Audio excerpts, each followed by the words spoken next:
Hello, friends. My name is Joe Sturz, like he stirs things up. I'm a marriage and family counselor operating in Greenville, North Carolina, halfway between Raleigh and the Atlantic Ocean. I've been a marriage and family counselor since 1972. I have dealt with hundreds, perhaps thousands of couples in all walks of life. And I have found that my main thrust, the most important thing for me as a marriage counselor to accomplish with a couple, is to help the husband to learn how to lead and the wife to learn how to follow. If I can get those two things going in a marriage, then their problems, they can resolve themselves and they don't need me. Of course, you all need the Lord, and you need to be faithful in church. But if the husband learns to lead and the wife learns to follow, the couple will be able to develop their relationship to continue to grow and have a peaceful home. My main scripture that I use is Ephesians chapter 5, verse 33. Nevertheless, let every one of you in particular so love his wife, even as himself, and the wife see that she reverence or respect her husband. So, the marriage vows that a couple, that is the key to their marriage, the rock-solid foundation, is not their feelings, it is the vows that they take. And Christian vows are that the husband will love his wife and the wife will obey her husband. Very important to get a woman to say that she will obey her husband. The modern woman is very difficult to help her to see that she needs to obey her husband, and it's very important for the man to learn to love his wife, not just himself, but to learn how to love his wife in the way that God intends. Those two main things are a key to a successful and a happy marriage. And so it is my job to apply God's word to your life and to your marriage so that you will be able to develop and to grow the way the Lord intends. In the development of a couple, they start in the home of their parents. A little boy growing up in his dad's home, there are three types of dads: wishy-washy, hard-nosed, and Mr. Right. If the little boy grows up in Mr. Wishy-washy's home, he will be weak and leave the discipline and the leadership to his wife.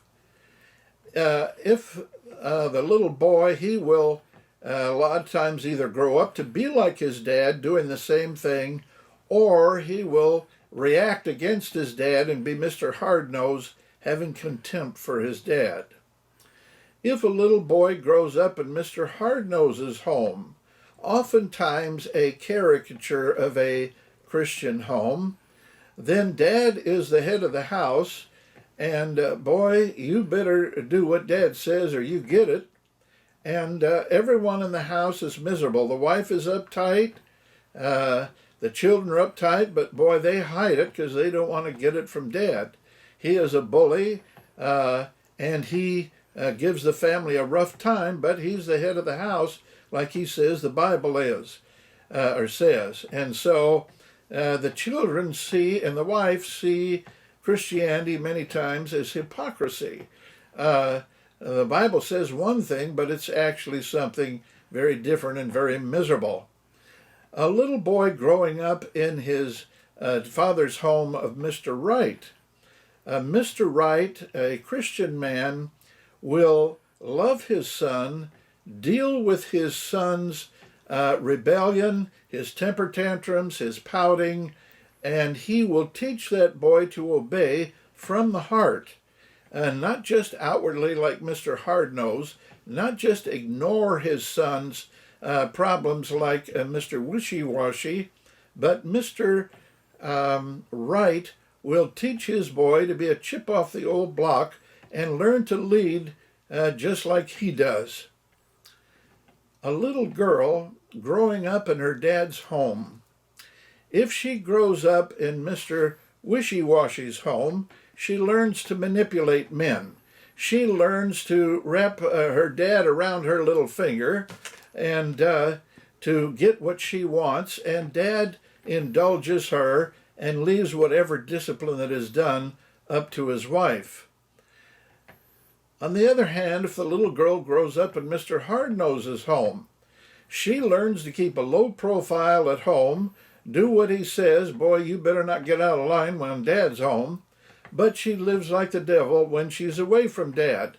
And dad is shocked later in life when he sees the girl go wild or act very rebellious and say, what in the world is the matter here? I discipline that girl and look at the way she's acting. He has no clue of how immature and childish and what a bully that he was. On the other hand, Mr. Right, a little girl growing up in Mr. Right's home, that father loves his daughter. He deals with her temper tantrums. He deals with her pouting. He teaches her to obey from the heart. What a wonderful thing this is, that little girl is taught to obey her first authority figure, her dad. And when she marries her husband, the next big authority figure, she will be obedient because her dad tamed her and disciplined her and taught her how to obey. Now, when this couple, when they get married, the father brings the bride in a Christian wedding and hands off his daughter to his future son-in-law, passing off from one hand to the other. As the father does this, he is symbolizing in a Christian marriage or wedding ceremony, it is symbolizing that the father is transferring the responsibility, his responsibility for his daughter, from himself over to his husband, his son-in-law, her future husband. Now, whatever is broken in her relationship with her father, whether Mr. Wishy-Washy or Mr. Hardnose, transfers from her father over to her husband. And of course, the husband, whatever was broken in his relationship with his dad, now affects his leadership in the new home. One of the things that I had to really work through as a psychologist, I have a degree, a master's degree in psychology and a PhD in Christian counseling. Psychology confused me in college because psychology said, for the most part, that I was an animal evolved from the slime, accountable to no one but myself or maybe some others. But I had been raised in a Christian home in which I had been taught that we were created by God, that we are His creatures, we were accountable to Him for the way we acted.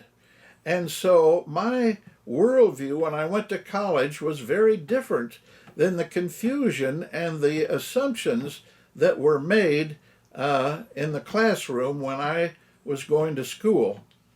And my psychology professors, for the most part, said that they were scientists, neutral and objective scientists, presenting and approaching their material and what they presented. And they implied that my father was a narrow, bigoted, biased fundamentalist who, of course, was in error and was so biased he was not even considered to be in the ballpark, so to speak, when it came to scientific things.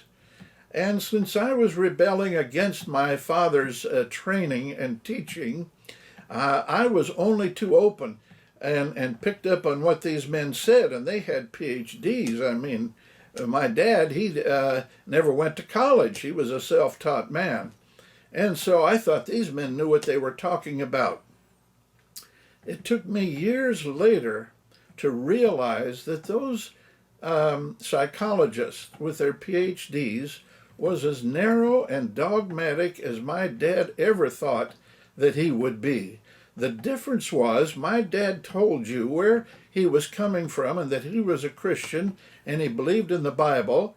These men did not tell you where they were coming from. They didn't tell you that they didn't believe in the Bible and that they had rejected God. They said they were scientists and that they were objective and neutral. But unfortunately, no one can escape the faith assumptions that they have in their head. That is not possible. Now, you may not have thought about the faith assumptions that you have. They assume of whether there's a God or not, whether man is a sinner or whether he's basically good. These are faith assumptions that have a tremendous influence on a person's life that most people don't even take into consideration or think about, but influence everything that we say and do. A person is either biased towards the truth or they are biased towards error and superstition, or somewhere in between. So I had a lot of confusion, and I picked up on what the psychologists said, who rejected the fact, a lot of psychologists reject the fact that a man is to be aggressive and leader, and a woman a follower. This is anathema to many of them.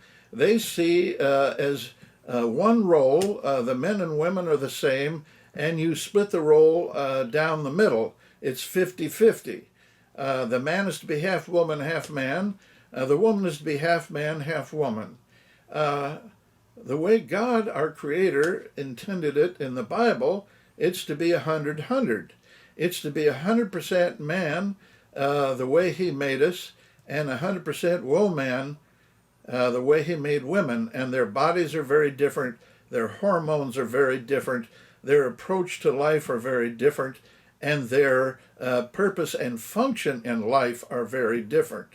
And when this is understood and followed, as in a Christian marriage, you see that you see them work their roles out in very fruitful and productive ways.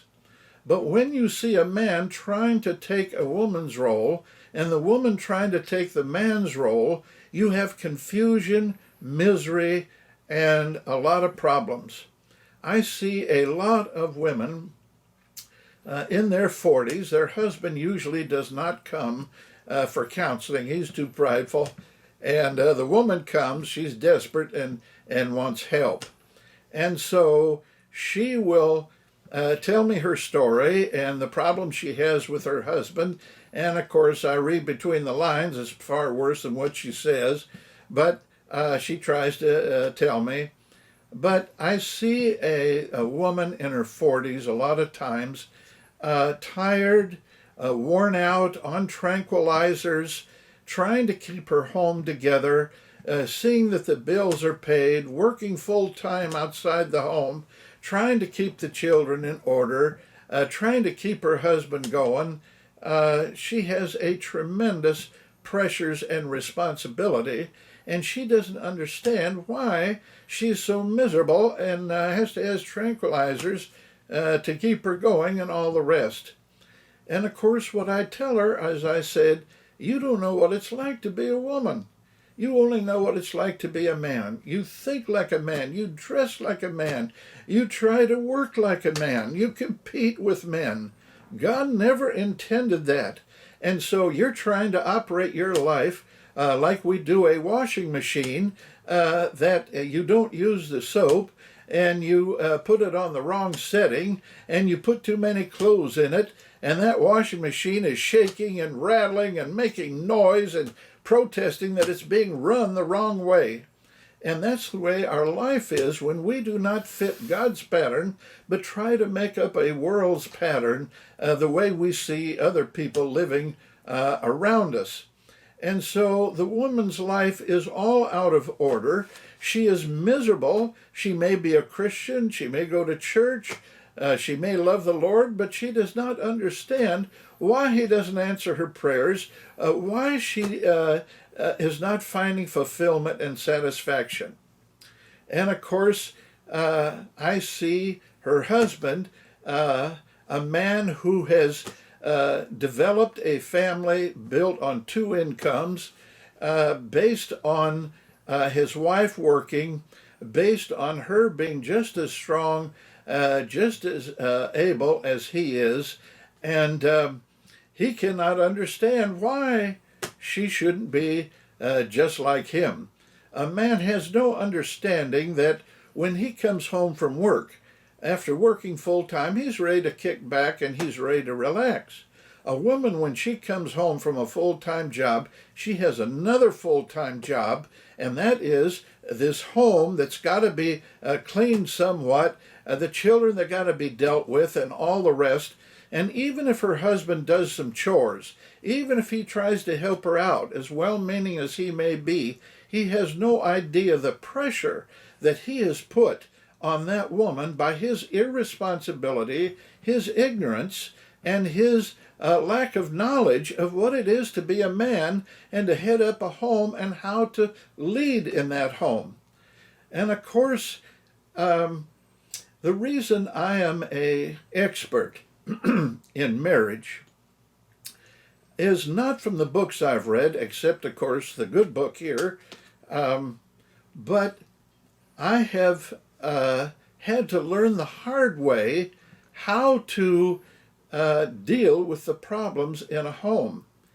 I did not work full-time. I went to graduate school, and so it was so expensive.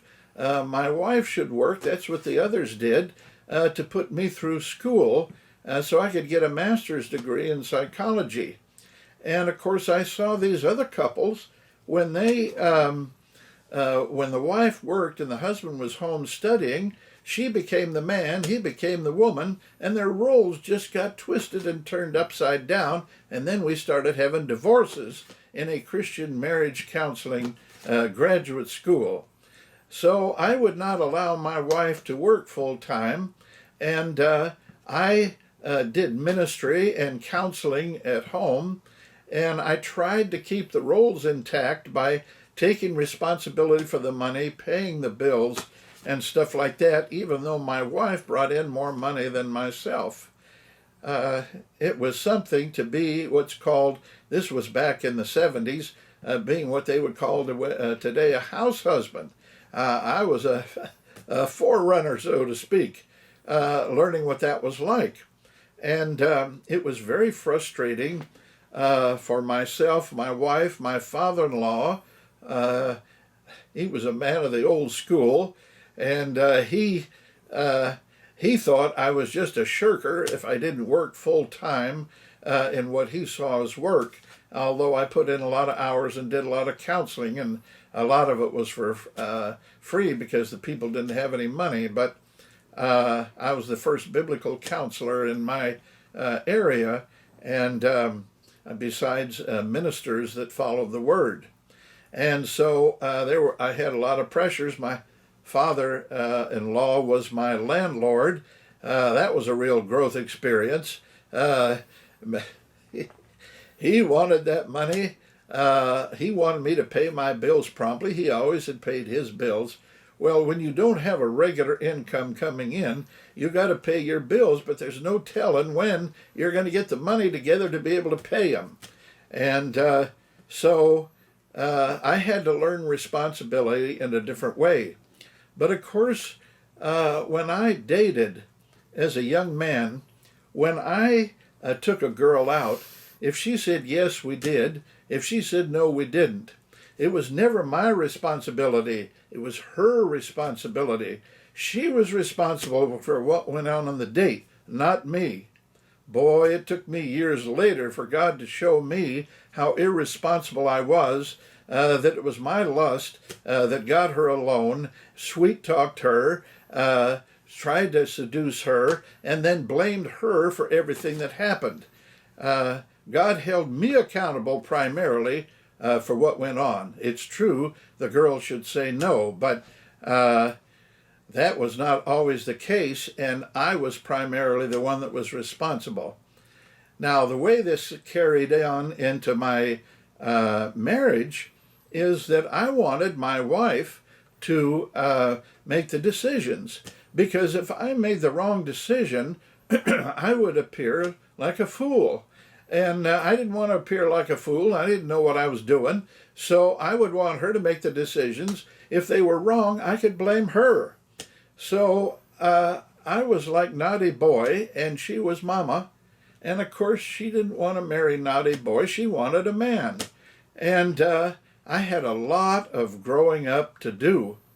And a lot of what, excuse me, a lot of what I had carried over was that my dad was Mr. Wishy-Washy. His dad, a man that came over from Germany as a young man, his dad was, or my grandfather, my father's father, he was Mr. Hardnose. And he married, had some boys, and started a tailor shop. And boy, Grandpa, he was tough. He was always on those boys. Work harder, you're lazy, you see. And my father was a quiet boy, and he resented the way his dad treated him, because his dad saw that his responsibility was to pay the bills. He was a hard worker, and his wife was at home, but his generation did not show affection, and he was uncomfortable with that. But he paid the bills, and he felt that was his primary responsibility. So my dad did not get much affection, and he got a lot of chewing out. So he said, boy, when I get married and have children, I'm not going to treat them the way I was treated. And so my dad gets married, I come along, and my dad is, he's very affectionate, and he is kind. He does not discipline me much. I thought it was great. I got away with more stuff as a young man because I could play my parents off against each other. If my dad didn't go along with it, I'd manipulate my mother to get her to go along with it. You see, my dad said he was the head of a house. He was the Presbyterian elder. He was a leader in the church. But I knew that my mom ran things, and she got things done her way. And so I knew how to play them. And my dad, he fertilized and fertilized and fertilized, but he never de-weeded.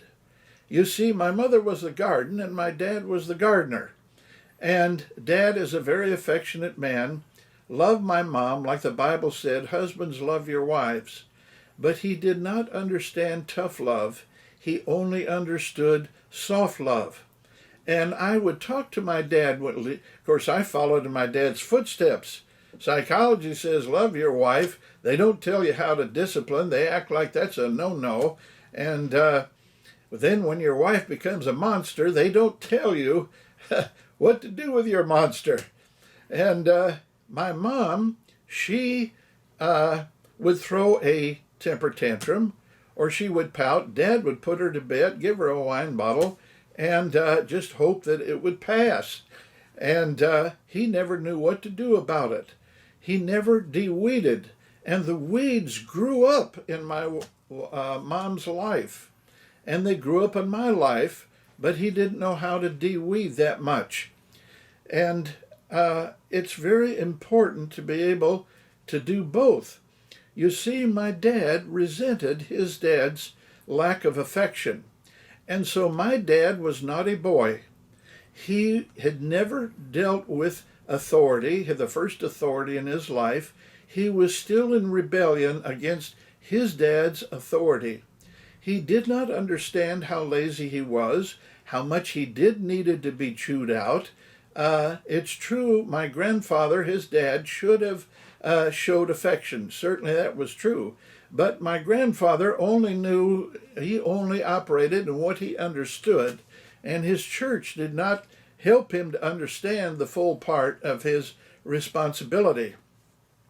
So if my dad was in rebellion against his dad's authority, that means my dad was very uncomfortable with exerting authority, because how can naughty boy exert authority?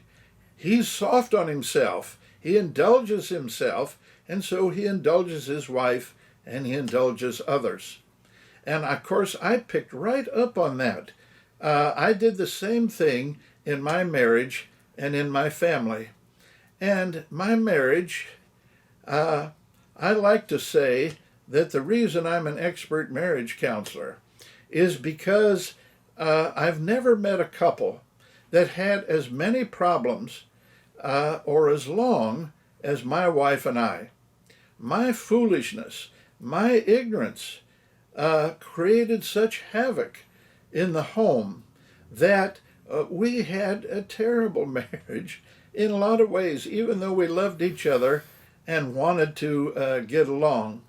And things would get so bad in the home. I was living here in Greenville, North Carolina, and my parents were out in California, and so I would have to go visit my parents. And they would welcome me, and I'd be there for a week or two or a month. And I had worked in Christian halfway houses as a volunteer, halfway houses for drug addicts. So I'd visit some of these halfway houses, help out, and I'd be there for a while. My wife loved it. I was gone. She had the checkbook. She could deal with things, and things would go good for a while with me out of the home. And but then my children would act up. She'd get desperate. She didn't know how to deal with it. So then she would be calling me, Joe, when are you coming home?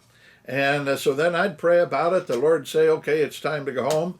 So I'd head back home. Things would be all right for a while, and then they'd go to pot. I had no clue.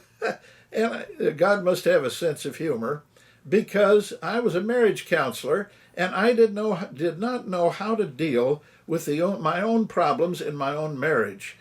Psychology, when I was taking a graduate course, or going to college rather, and took a course in marriage and the family, I asked the professor one time after class, I said, Professor, what does your wife think of these theories that you present in class? And that professor told me why. He said, I'd never take this stuff home. I should have known right there it was a bunch of baloney. But I was so foolish, and I was a young rebel, I picked up on it and applied it later, and caused a lot of heartache and a lot of trouble. But fortunately, I was a Christian. I was going to church. I was serving the Lord.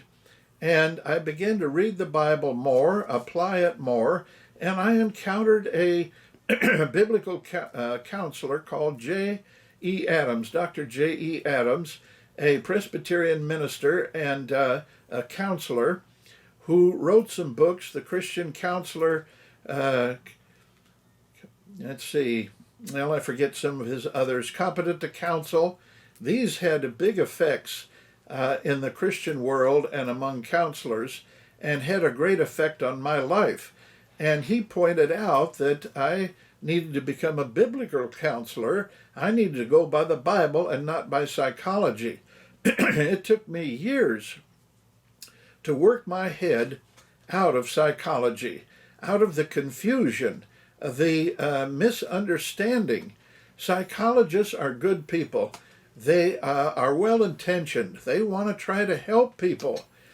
But when they reject the Bible and they only go by men's speculations, they do not understand that man has a soul inside and a conscience and sin patterns that he has to deal with. So psychologists, rejecting all of that, said that man is an animal. He has chemical imbalances. He needs pills to help him function, and we just need to straighten out these chemical imbalances.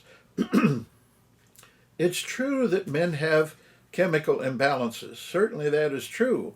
But what people don't understand is that those chemical imbalances are the result of cracks in the soul, problems in the soul that then affect the body. They have the tail wagging the dog. It's not the body that affects the soul.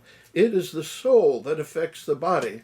And when the soul is out of order in a man, when he has guilt on his conscience, then that means that his body is going to feel the effects of it. Because the psychologists say that we are dysfunctional animals and that we don't function right in the home. And of course, they're trying to adjust people to function right and using pills a lot of times and so on. But the problem that people have is not dysfunctional animal problems. They have sin patterns in their life. And those sin patterns that I described in the home, wishy-washy father is a sin pattern, hard-nosed father is a sin pattern, Mr. Right usually a Christian pattern. But those sin patterns are what hang people up. And so it is my responsibility as a counselor to discern the sin patterns in a person's life that is hanging them up. It is not just anxiety or anger issues and worries and things like that. Those are symptoms of sin patterns that a person has in their life.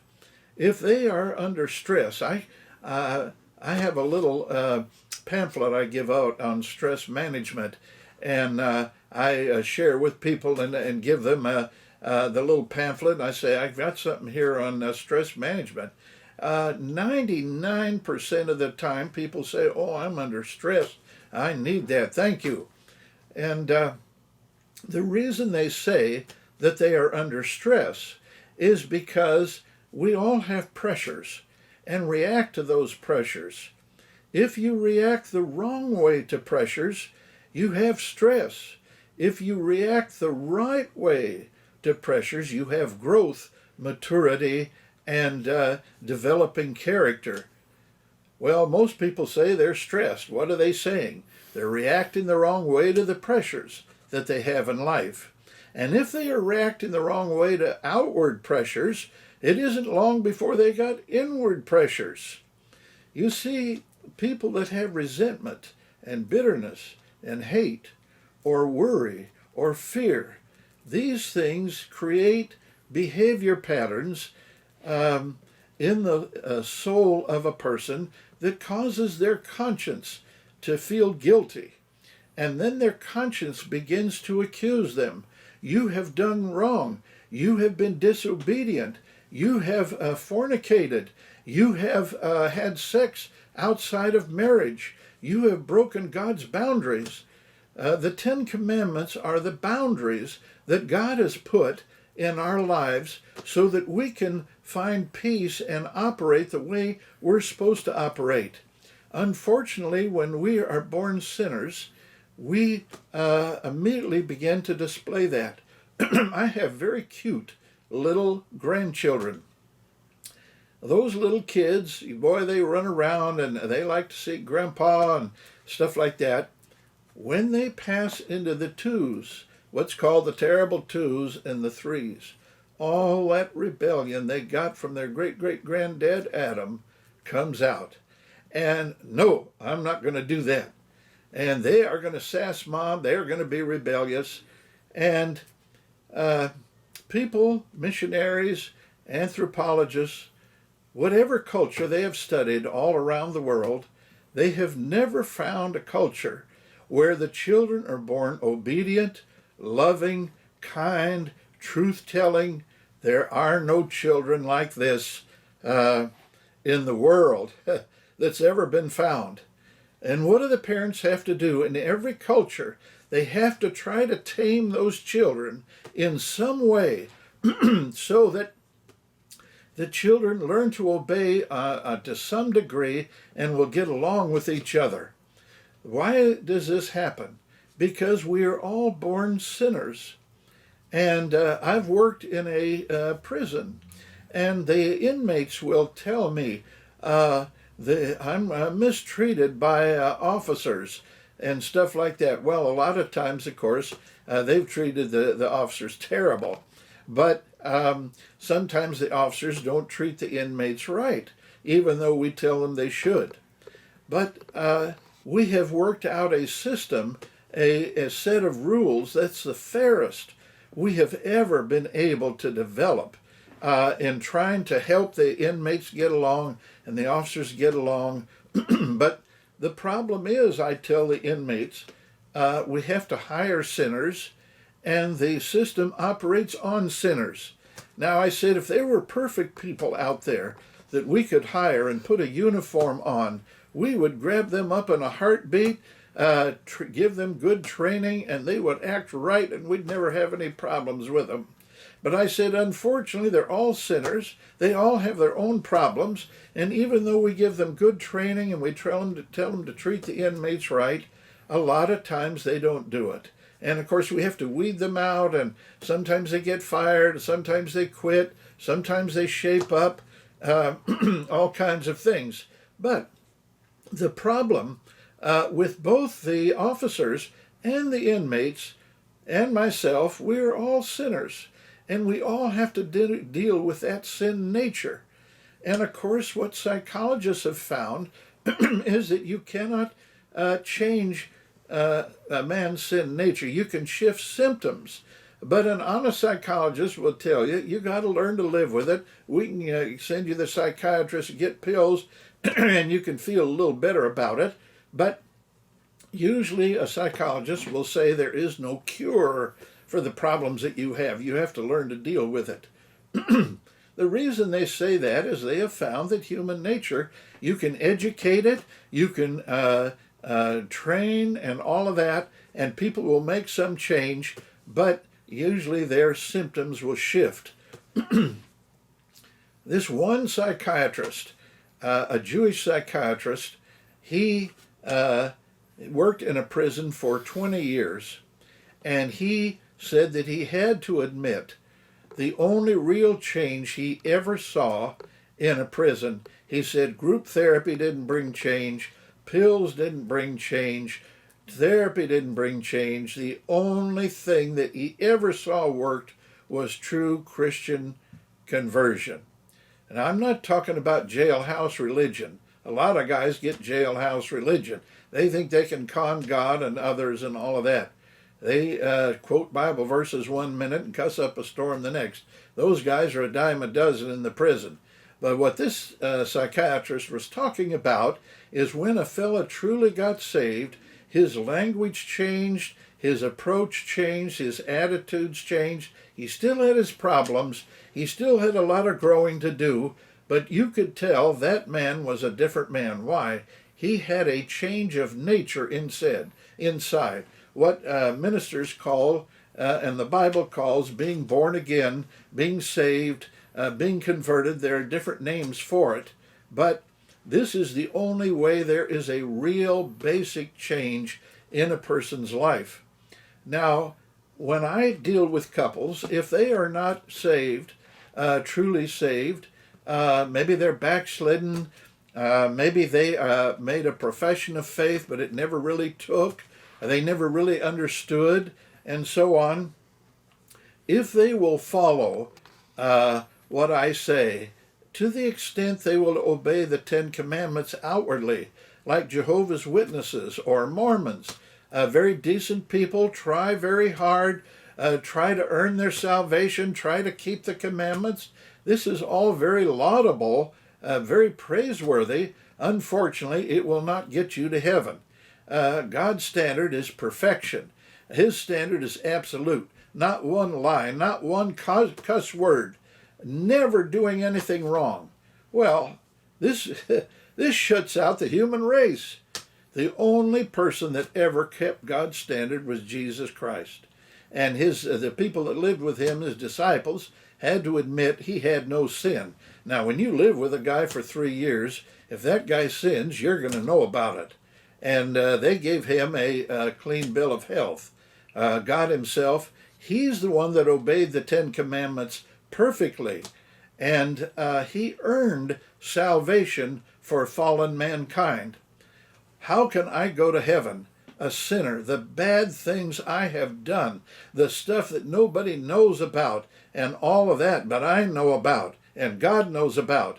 How can I go to heaven? How can God, who is just and punishes sin, how can he let a no good like me go to heaven? The only way he can do it is he took out on his son, his own son, my sin. He punished Jesus Christ for my sin. That's the only way I can go.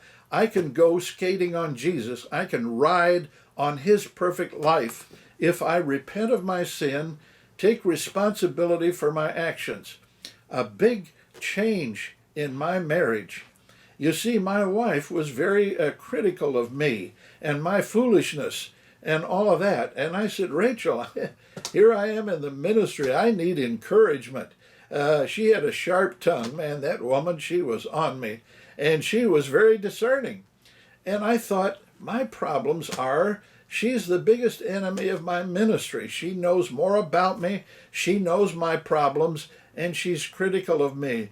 That's a real problem. If she would encourage me, man, I wouldn't have the problems that I did. Boy, how wrong I was. And I finally woke up, believe it or not.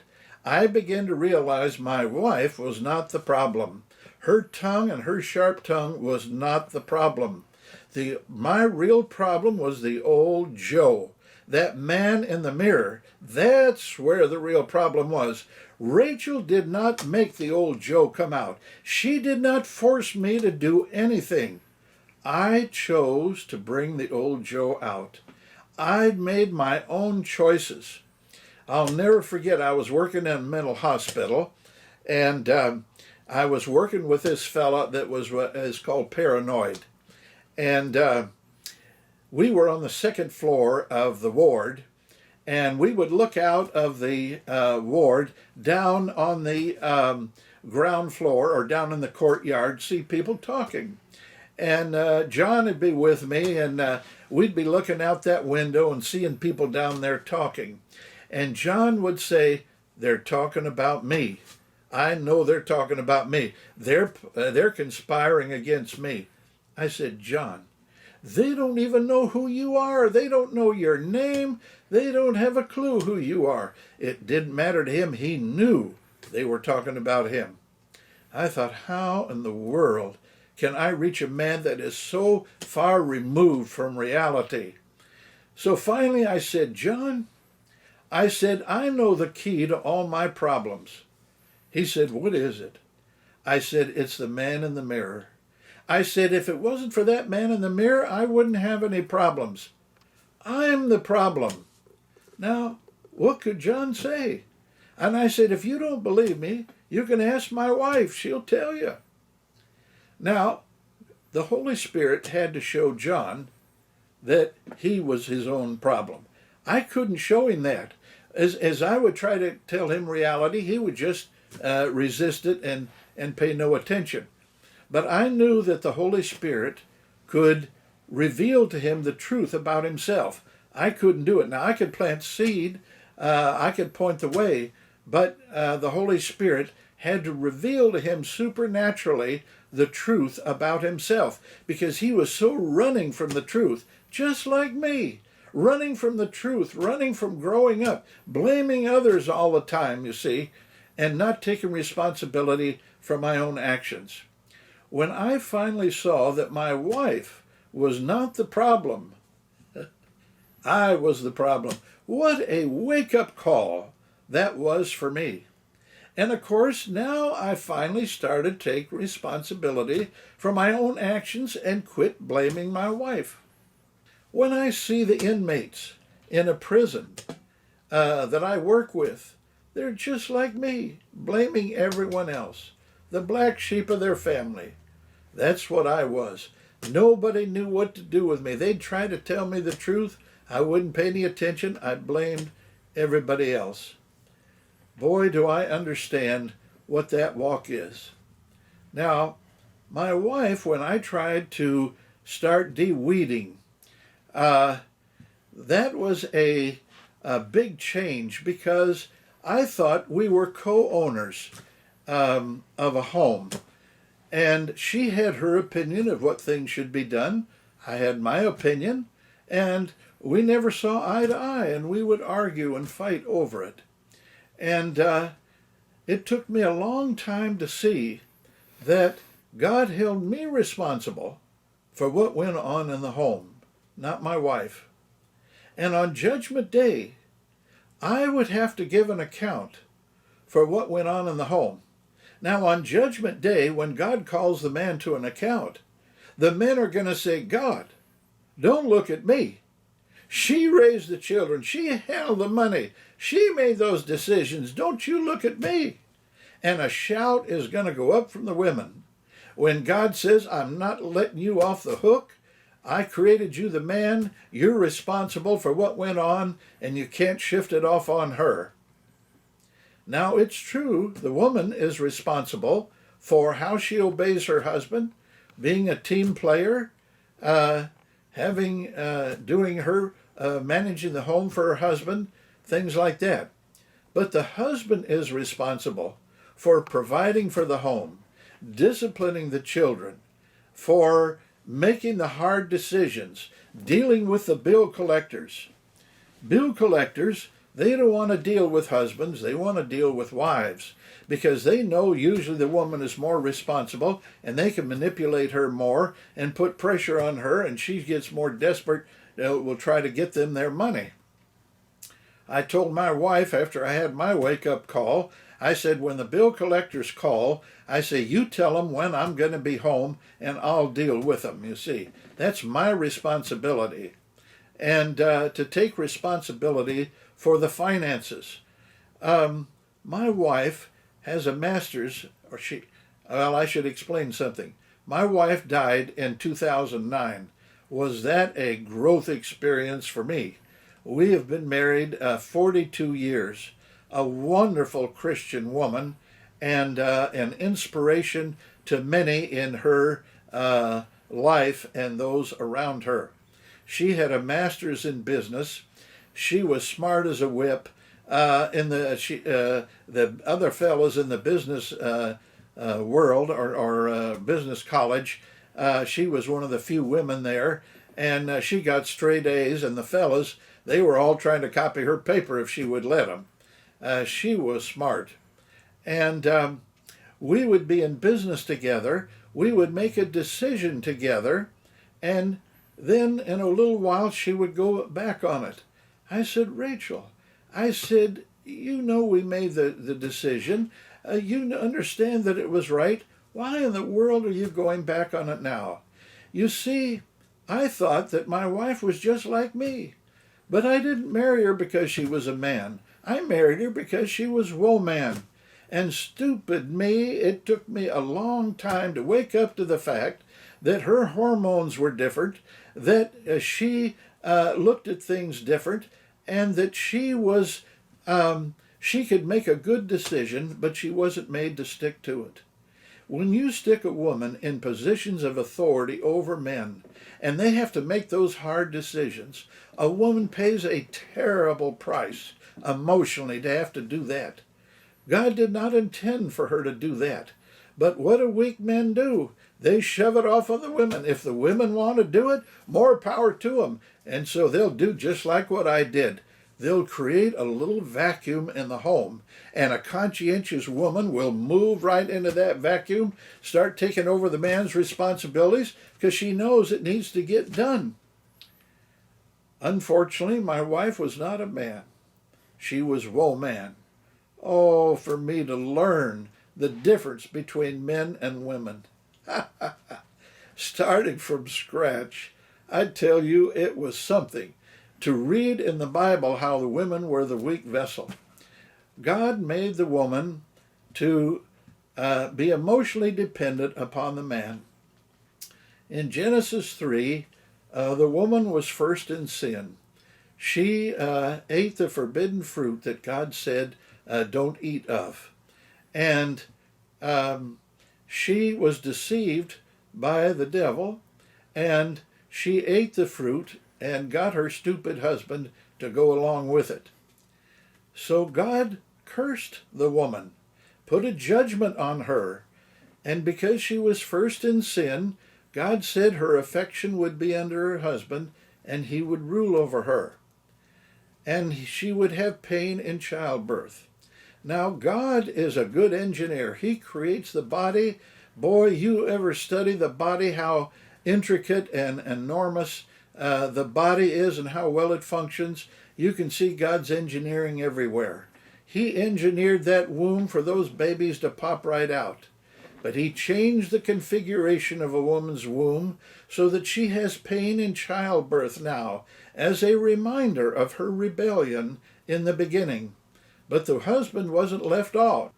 God said that he would have work by the sweat of his brow, which means that a man's vocation and his calling in life that God puts him in, the work that he does, is going to have pressure, tension, things like that. He was going to have to sweat it out, and that he would have to be the primary pressure bearer in a marriage. And of course, men normally die younger than women because they have much greater pressure, at least later in life. Generally, when a couple gets married, the woman is more emotionally mature than the man, but as life goes on, if they stay together, the pressures build on the man. He grows up and takes more responsibility, and he's going to wear out quicker and die sooner than the wife, other things being equal. So God created the relationship and told, he instituted marriage with Adam and Eve, and he told them to leave parents and to cleave to each other, which means that when a couple gets married, the son is no longer under his father, the daughter is no longer under her father, but now they form a new unit. The wife is now under the husband and the children under the new parents. They are no longer under their former parents. They may respect their former parents, take care of them in their old age and things like that, but they are no longer under and accountable to their parents for what goes on. No matter how childish a man may be, no matter how tied to his mother's apron strings he is, no matter how he may allow his mother to run things, as some men are, he cannot shirk his responsibility.